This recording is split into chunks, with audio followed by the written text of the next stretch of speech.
अस्सलाम वालेकुम, मैं हूं दीन इम्तियाज़ और आप देख रहे हैं तख्ती ऑनलाइन। यूं तो आपके घर में बहुत से डेकोरेशन पीस होंगे, लेकिन आज मैं आपको ये बताने जा रहा हूं कि आप बादल को भी डेकोरेशन पीस के तौर पे अपने घर में रख सकते हैं। आप अपने ड्राइंग रूम में बादलों की डेकोरेशन भी कर सकते हैं।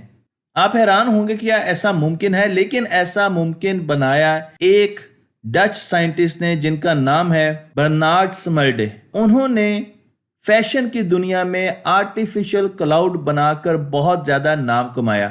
मैं आपको यहाँ पर उनकी तस्वीर भी दिखा रहा हूँ और उनका काम भी दिखा रहा हूँ। तो आप देख सकते हैं कि ये एक असली क्लाउड, एक असली बादल की तरह बनाया गया नकली बादल है, मसनूई बादल है, आर्टिफिशियल क्लाउड है। आप इसको हाथ लगाएंगे तो आपके हाथ गीले हो जाएंगे। इसमें बिल्कुल वैसा ही मॉइस्चर आपको महसूस होगा, हल्का फुल्का।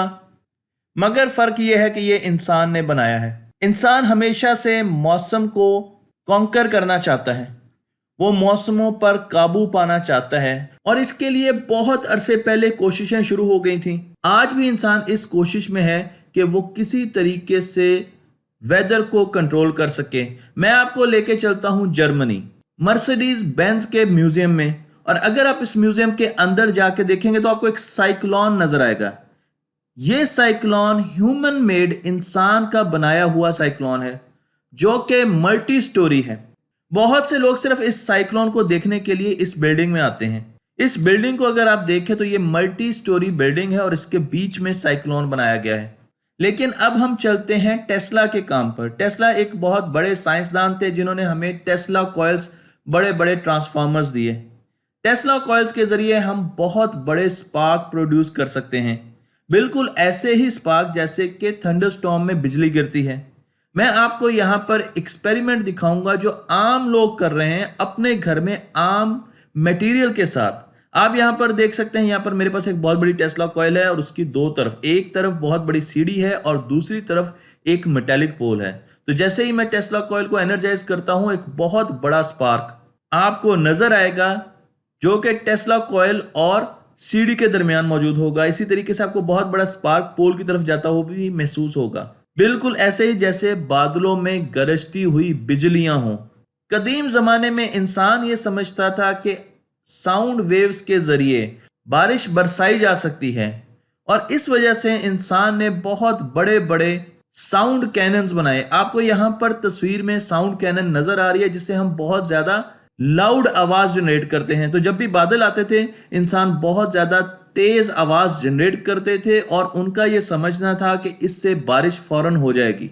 मैं ये तो नहीं जानता कि ये कितनी कामयाब है, लेकिन आज भी, इस वक्त भी कई जगहों पर हेल कैनन्स आपको नजर आएंगी। कुछ अरसे पहले बीबीसी ने एक डॉक्यूमेंट्री बनाई जिसमें उन्होंने एक डेल्टा फोर फैमिली के रॉकेट का इंजन दिखाया। इस इंजन को इस्तेमाल किया जा रहा था बारिश बरसाने के लिए। इसमें लिक्विड ऑक्सीजन और लिक्विड हाइड्रोजन को इस्तेमाल करके मिक्स किया जा रहा था और स्टीम प्रोड्यूस की जा रही थी जो कि बहुत ज्यादा टेम्परेचर पर थी। और कुछ दूर जाकर ये स्टीम बादलों में कंडेंस हुई और इसने बारिश बरसाई, जो कि इस डॉक्यूमेंट्री में दिखाया गया है। बारिश बरसाना हमारे लिए इतना मुश्किल भी नहीं रहा। बारिश बरसाना, आर्टिफिशियल रेन का पहला इस्तेमाल वियतनाम की जंग में हुआ, जब अमरीकियों ने वियतनाम में मसनूई बारिश बरसाई ताकि वो जंग जीत सकें। फिर तमाम कौमें इकट्ठी हुई और उन्होंने सोचा कि हम वेदर वॉर्स को रोकेंगे, हम दूसरों पर वेदर अटैक नहीं करेंगे, सिर्फ वेदर में मॉडिफिकेशंस और वेदर में बेहतरी या वेदर को कंट्रोल किया जाएगा अपने आप को फायदा पहुंचाने के लिए। सो इंसान ने ऐसी टेक्निक इस्तेमाल करना शुरू कर दी जिसके जरिए मसनूई बारिश बरसाई जा सकती है। इसमें एक बहुत बड़ी टेक्निक जिसे क्लाउड सीडिंग कहा जाता है, मैं आपको दिखा रहा हूं। और इस टेक्निक में हम सॉल्ट्स लेते हैं, हम सिल्वर आयोडाइड लेते हैं और उसे स्प्रे करते हैं क्लाउड्स पर सिल्वर आयोडाइड को स्प्रे करते हैं। उनके स्प्रे करने से क्लाउड्स का टेम्परेचर आहिस्ता आहिस्ता कम होना शुरू हो जाता है। आइस क्रिस्टल्स कंडेंसेट करना शुरू कर देते हैं, बड़े होना शुरू हो जाते हैं। जो जो बर्फ के क्रिस्टल बड़े होते हैं उनका वजन बढ़ता जाता है और इस वजह से वो ज्यादा अरसे एटमॉस्फेयर में मुअल्लक नहीं रह सकते, सस्पेंड नहीं रह सकते, वो जमीन पे गिरना शुरू हो जाते हैं। तो जमीन पर बारिश और ओलों की सूरत में ये स्नोफ्लेक्स गिरते हुए नजर आते हैं।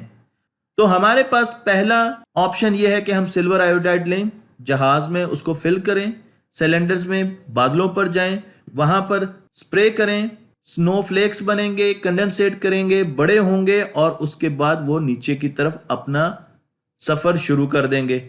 यहां पर मैंने आपको सिल्वर आयोडाइड दिखाया और उसके साथ साथ हम जहाज में जब सॉल्ट्स को लेके जाते हैं तो हमारे पास इस किस्म की ट्यूब्स लगी होती हैं जहाज पर, और जब हम ऊपर जाते हैं तो इन ट्यूब्स के जरिए सॉल्ट्स को बादलों में बखेरा जाता है।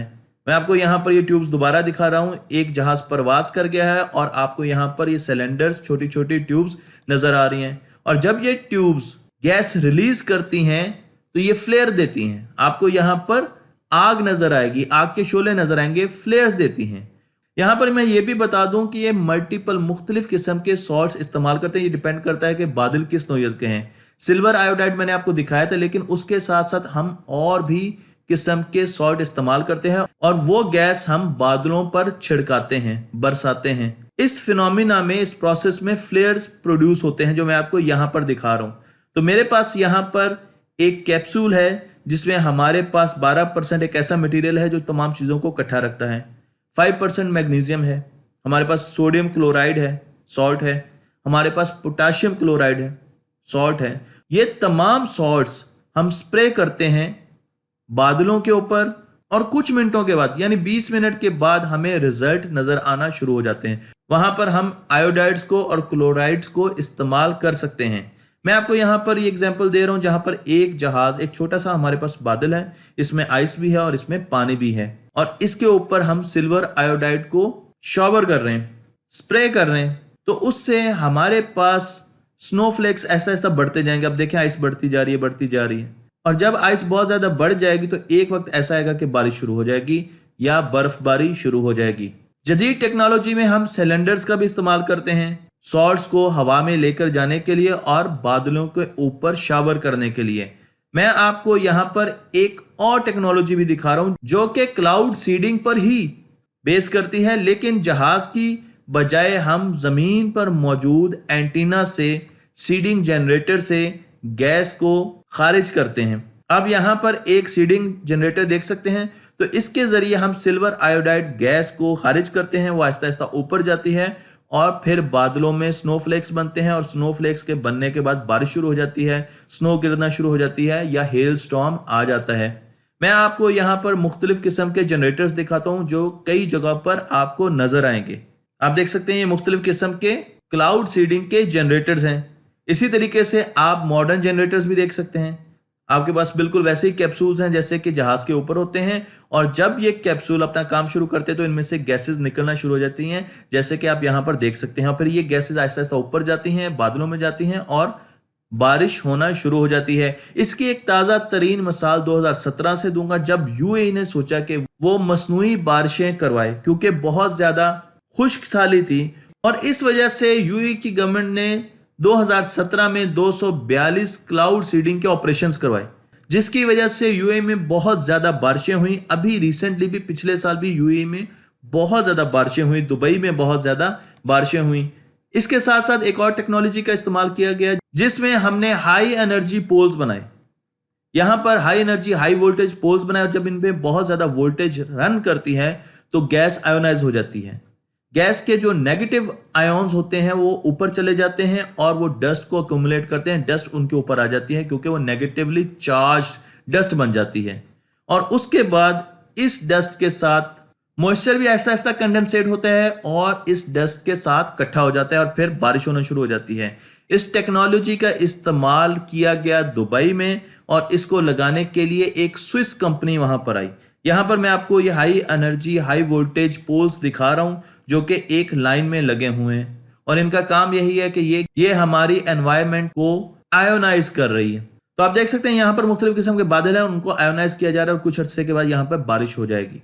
मैं आपको यह भी बता दूं कि यूएई में वेदर कंट्रोल सिस्टम भी बनाया गया है जो कि तमाम ऑपरेशंस को मॉनिटर कर रहा होता है। जब भी बादल हमें नजर आते हैं तो फौरन जहाज़ों को उड़ाया जाता है ताकि क्लाउड सीडिंग की जाए, और नीचे बैठ के कंट्रोल सिस्टम में उनको मॉनिटर किया जाता है।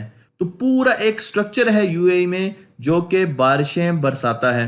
इसका सबूत हमें खलीज टाइम की कई रिपोर्ट से मिलता है। वैसे तो अगर आप इंटरनेट पर सर्च करें तो आपको बहुत सी रिपोर्ट्स मिलेंगी, लेकिन मैं आपको 2018 की एक रिपोर्ट दिखा रहा हूं जो कि ये बता रही है कि यूएई में जितनी भी बारिशें हुई हैं 2017 में, वो ज्यादातर क्लाउड सीडिंग की वजह से हुई है। और यही टेक्नोलॉजी हम पाकिस्तान में भी इस्तेमाल कर सकते हैं अपनी ज़राअत को बेहतर करने के लिए। मौसमों को कंट्रोल करने के लिए और भी बहुत से बड़े प्रोजेक्ट लगाए जा रहे हैं, जिसमें एक बहुत बड़ा कंट्रोवर्शियल प्रोजेक्ट है जिसे हार्प कहा जाता है।